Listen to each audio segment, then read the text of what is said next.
Hi. Before going to video, please subscribe to my channel for more interesting stuff. And the question is, what event felt normal at the time, but ended up haunting you to this day? This was longer than I thought it'd be. TL, doctor at the bottom. My mom has epilepsy, it's totally under control with medication and she hasn't had a seizure in years. Anyway, when we were little, she always told my siblings and I what to do in case she had one.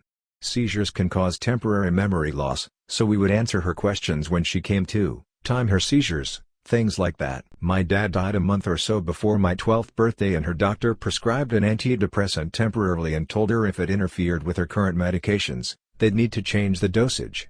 She could always feel them coming on, and one day when we were home together, she called me into her room because she was about to have one.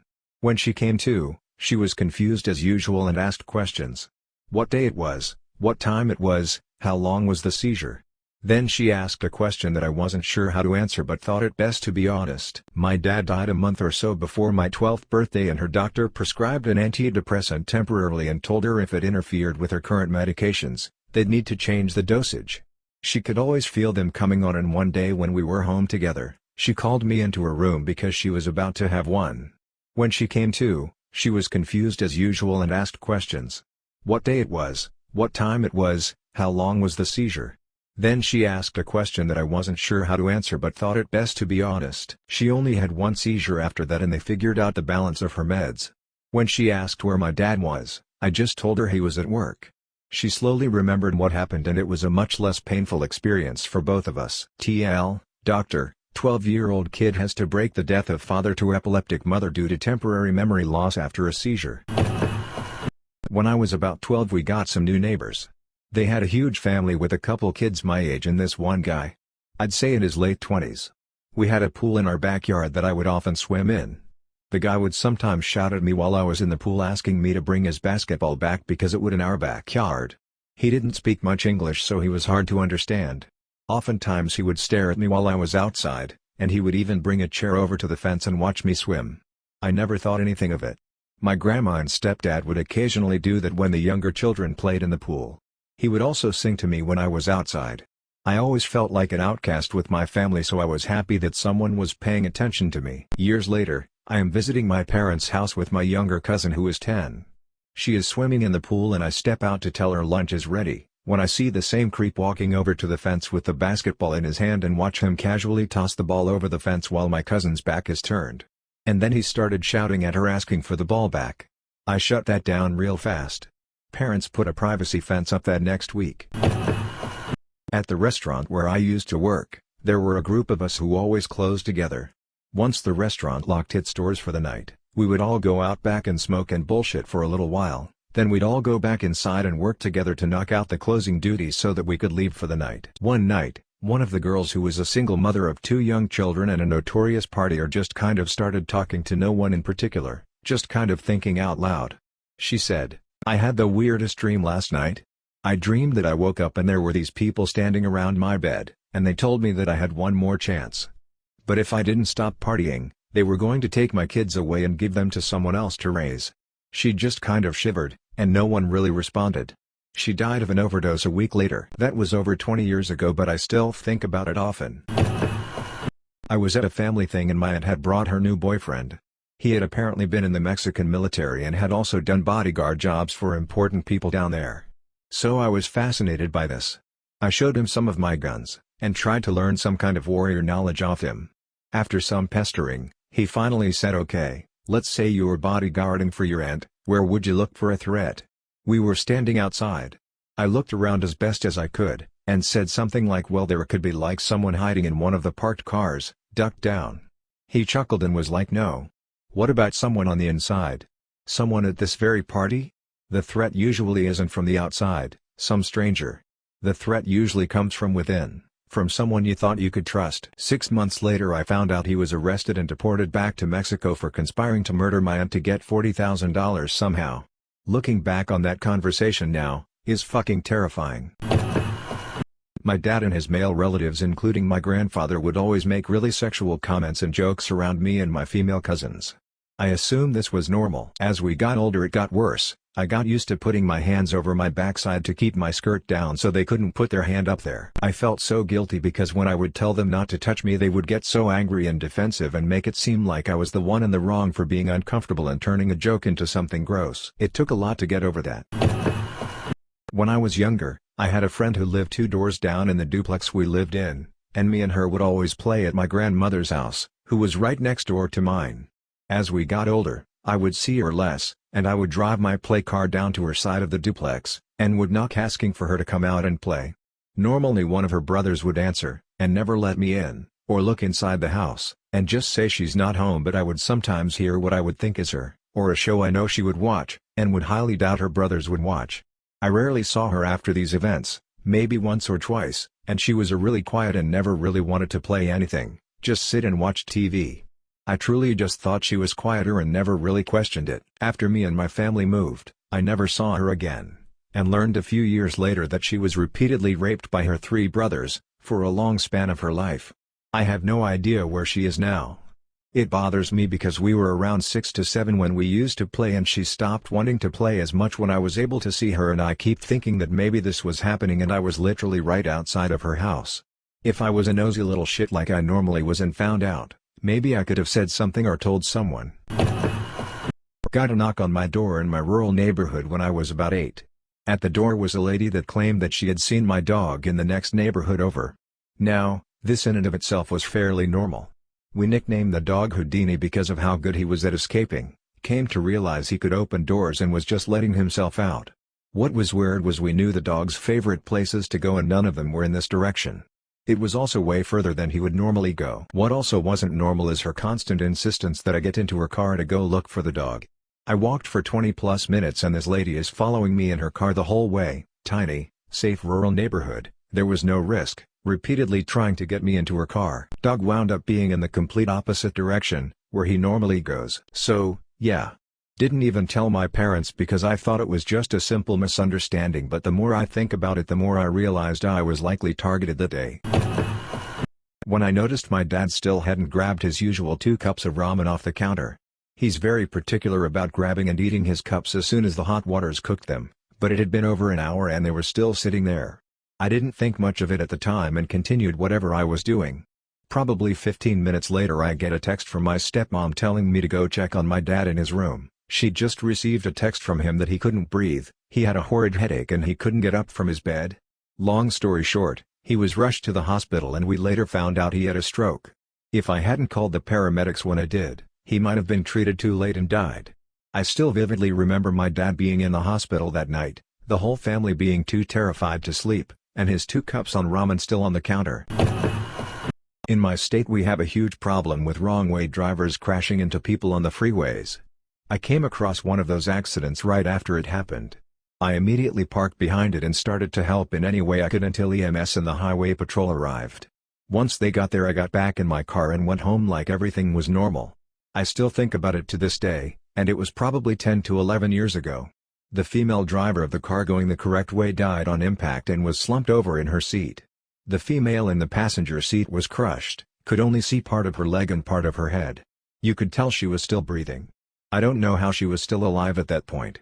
I found out later they used the jaws of life to cut her out of the car, but she died on the way to the hospital. Of course the drunk guy going the wrong way lived, like they always seem to. I was 9, and my mom and I had just gotten back from a long car trip. It was around 6 or 7 p.m. and starting to get dark. I was going through this phase where I loved playing basketball, and just wanted to shoot hoops to decompress from a long day. My mom let me play basketball by myself in the front driveway for a bit before I had to start getting ready for bed. While I was playing, there was this old beat-up car that drove on my street. When it would pass my driveway, it would slow down. I couldn't see the driver because the windows were dark. The car kept circling back to my house, slowing down each time it passed my driveway, then speed up again. After the 3rd time I saw it disappear from sight, I ran inside and went to my front window. I waited until the car came back a few minutes later. It slowed down, as usual, right by my house. When it saw I wasn't in the front yard, it sped away a lot faster than normal. I waited a few more minutes to see if it would come back, but it didn't. I didn't tell my mom at the time what happened, but thinking back, It haunts me to consider what would have happened if I didn't go inside. It's pretty dark, and what I remember is just the tip of the iceberg, so the whole story is pretty long. No one's real names, obviously, for self-evident reasons. We lived quite close to both my school and my brother's high school and would take the same general route home, less than 2 to 3 blocks home from school, 4 to 6 blocks from the high school. I was, F10, and walking home from school with my friend Lindsay, F11, my now best friend. My brother David, M15, was walking home from high school as well and easily caught up with us, which was a little weird, but hey, I'm from a big family and we all attend the same school, so kind of inevitable to bump into siblings on the way home. He was hanging a little close, which made me a little uncomfortable, but not a huge deal, right? David then challenges the pair of us to see who could make it home first. There is maybe a block left to our house and Lindsay was coming over to hang out anyway, so we agreed. My brother is visually impaired and asthmatic, he doesn't run much, so his height advantage wouldn't mean a lot. We won, he lost. But instead of doing the dishes as per the agreement, he went on the phone. I figured typical brother behavior, not honoring the deal, and went to hang out with Lindsay. Later that evening, Mom and Dad tell us all that we need to wait for our older brothers David or Howard to pick us up from school before walking home from then on. That new rule didn't make sense at the time, but we also got a lot of that at school over the next few weeks, so it became the new normal. Now what actually happened, and that I saw some of and didn't understand at the time, from my brother and father's accounts. My brother David was wandering slowly home, changed his pace to roughly same speed as Lindsay and I, but a good block away from us, generally aware of us up ahead because of how loud we were talking and how sensitive his hearing is, but defaulting to social isolation. He notices an unfamiliar car following us at a similar pace to our walking speed, but slowly catching up. My brother's bad eyesight and anxiety disorder drives him to memorize people and their vehicles on his frequented routes, to normalize the environment so he doesn't have anxiety attacks. The fact that he didn't recognize this car was an immediate red flag. He closed the distance between himself and us in short order and kept an eye on the car from the corner of his eye. 2 men, both looking in our direction, another red flag. Not sure exactly what to do, but incredibly aware of what this situation is, he tricks us into racing home under the pretext of a bet. Everyone in our family is hyper-competitive, basically guaranteeing my and by extension Lindsay's participation. Once we made it home, my brother called the police, gave an exact description of the car and a general description of the 2 men, what their voices sounded like, their speech patterns, and where he had last seen the car before going inside and locking the door. My brother also insisted that Officer Mike, a police officer that frequently patrolled our suburb and who David had talked to frequently, come around to the house because there was no adult home and had other siblings that would still be on the way home and he had to go get them. David leaves through a window out the back of the house and climbs the fence and goes back out the neighbor's carport onto the street. He sees the car down the road rounding the corner and out of sight. Taking puffs on his inhaler, David chases the car around the corner. The car is closing in on a girl, about 9 to 12, walking home alone on our street. David runs closer. The car door opens and one man gets out, grabs the girl and drags her inside the car, and the car drives off. They had done this all in a matter of seconds and the girl hadn't even had time to make a sound. David runs into a nearby house with an open door, assumedly kids having just gotten home, was his logic. Saw a phone in the front room, called the police again, gave the new location and direction of the car and the situation, dropped the phone and began trying to explain what was going on to a white-faced elderly lady, Janice approx F65, whose house he had just broken into. David convinces Janice to take him in her car and follow the kidnapper's car. They give chase and track the car a good dozen blocks, the car staying well below the speed limit and sticking to side streets until they pull out onto the main road. The kidnappers soon get locked in late afternoon/evening traffic. David convinced Janice to exit the car and convince nearby drivers to intervene while the kidnappers are stuck, while he ran for a police car a good couple dozen cars back. Well, it didn't take much convincing from Janice for a half dozen dads and a couple moms from nearby cars to mob the kidnappers' car and drag them out and restrain them. The police caught up on foot and arrested the kidnappers. The girl was found tied, gagged and unconscious in the back of the car, already partially undressed. David told the police that he was the boy from the phone and that he needed to get home to his family. He was getting twitchy at this point, anxiety and adrenaline catching up to him. The police are offering to walk or drive him home, but he is getting more twitchy and erratic by the second. Police contact dispatch. Dispatch contact Officer Mike. Officer Mike talks to our mom and dad who are home at this point. Officer Mike having called them at work, and each of them having sped home down side streets. Dad drives out to pick up David, but has to walk a block on foot due to traffic. Dad finds David wide-eyed, rocking back and forth on the sidewalk, hands clutching his head and running through his hair, in the midst of a breakdown. Each time someone tried to make physical contact with him, David would flinch and scramble away.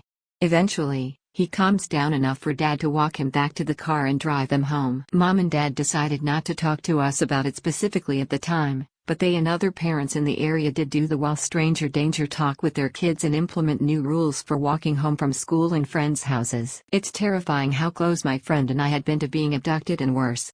I went through a few anxiety attacks of my own after learning the full extent of what happened that day and a fair share of therapy to get a handle on it. Lindsay had been similarly in the dark when I tried to corroborate the story, but her parents confirmed it. We both remembered that day. Neither of us had known why we remembered it. We even remember the conversation we had on the way to my house. Thanks for watching. Please do like, share, comment and subscribe for more videos.